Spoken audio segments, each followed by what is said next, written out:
The relationship between organized labor and the Wall government has at best been strained. Pick a reason: drawn-out contract negotiations or the essential services legislation struck down as unconstitutional. Well, today, another possible thorn in the side. We have things on OH&S, labor standards that are spread across a myriad of different pieces of legislation.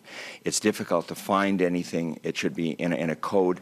The government is reviewing its entire labor package with the goal of amalgamating several acts into one, an idea Labor isn't too excited about. I think occupational health and safety is a standalone issue. It needs to stand alone.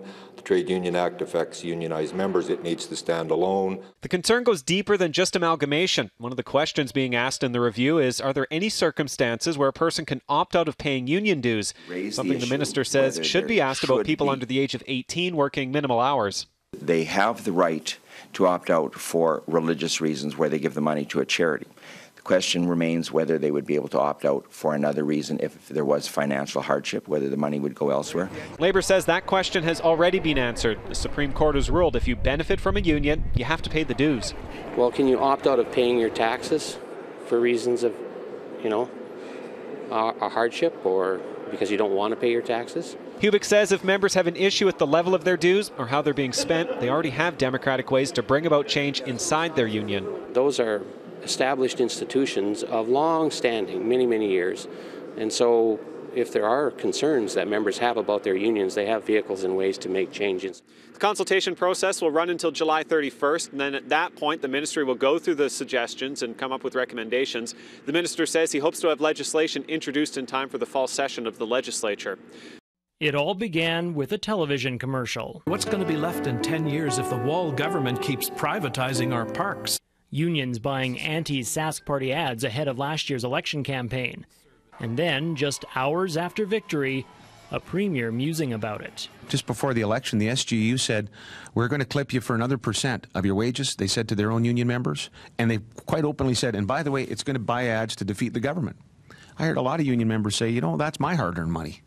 And I think I would like some greater accountability there. So we'll look at some options. 6 months later, and the government wants you to help it look at some options. People have always said we should do a better job of or do more of his consultation.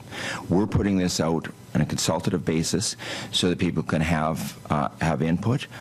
What this is the government's 33-page report, which asks for opinions on all aspects of labor law and suggests possible problems and solutions.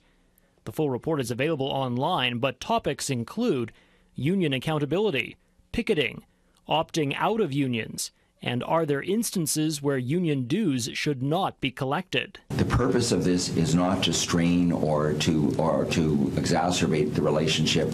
The purpose of this is to raise questions so that we can have a fulsome, complete discussion. 15 pieces of legislation being swept into one consultation document with a bias and a slant in terms of the questions that are being asked and put to the citizens to actually respond to.